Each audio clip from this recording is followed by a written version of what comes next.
I lost just under 40 kilos in around a year and a half while still maintaining most of my strength on bench press and my strength on all of the accessories that I do in the gym.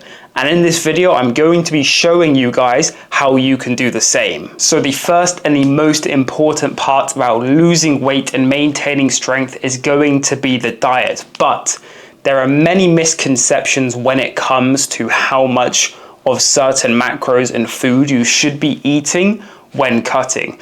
You may see a lot of things online talking about you need a very high protein diet when you're cutting, but that just isn't true.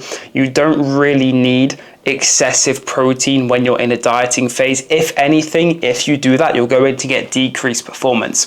So when you're in a deficit, you're going to have a lot less energy than you would if you were in a surplus, because you're eating more food and you will have more body fat when you're in a surplus. So the main priority in your deficit is actually going to be carbohydrates, because this is where you're going to get your energy from. It's the main energy source your body used.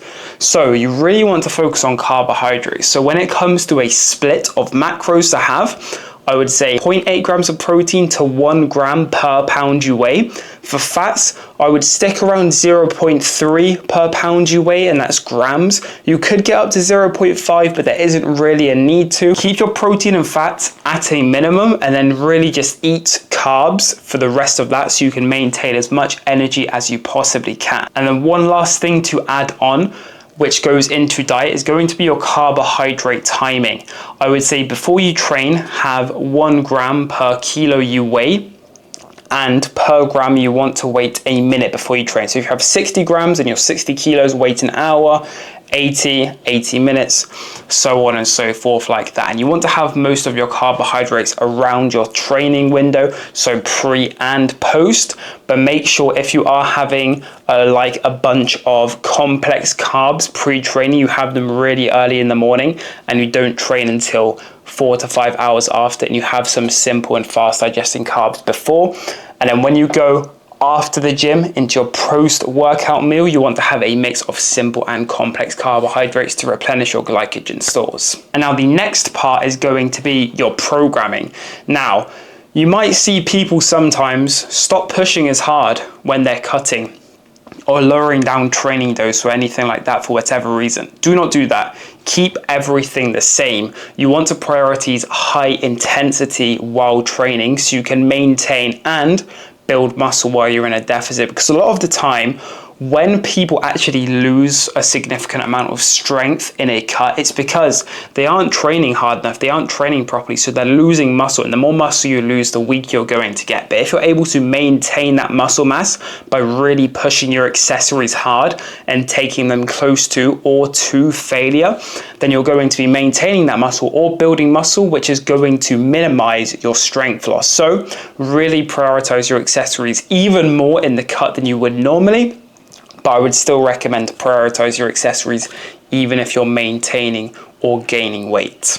And that's the same when it comes to the SBD movements. Really don't change anything. I would say when you get to the end of the cut, you may have to make some changes because your workload you're going to have to do may be different from what you were before. Like for example, with me, I went from 120 kilos to 83 kilos. The workload I'm going to be able to tolerate is going to be very different from there. So that's where you'd have to make a change. But I wouldn't recommend really making a change mid-cut unless it's a very big cut. But if you're only losing 5 kilos, you don't really need to make a change unless your progress is really stalling. But if you're maintaining strength or even gaining strength, there really isn't a need to make any changes. And the third and final thing is make sure your externals are on lock. Now you should be doing this anyways, but you need to focus on this even more during a cut, because as I said, you're going to have less energy than you would in a surplus. So make sure you're sleeping between 7 to 9 hours every single night, and preferably go to bed and wake up at the same time every single night. This makes a massive difference. Before, I would wake up at different times, go to bed at different times during the week. Now I have a set structure. It's so much better. You'll fall asleep so much faster and you'll have so much more restorative sleep. It's so worth it. And then also make sure your hydration is on point, especially if you're in the UK right now. It is extremely hot. You're going to be sweating a bunch of water out, a bunch of fluids and electrolytes. So make sure you're on top of that. Have between 4 to 6 liters a day, depending on your body weight. you want to make sure you're drinking enough water, especially when you're at the gym training. So I would say have around 500 milliliters to a liter of water before you go and train. And then make sure you're staying hydrated during training also. And I'd also recommend electrolytes, so you can either get electrolyte powder, drink, or make your own. I personally make my own with orange juice, coconut water, honey, and then salt. The honey doesn't count towards an electrolyte, but it's just some extra carbohydrates. But if you guys found this video helpful, please leave a like and subscribe, and I'll see you guys in the next one.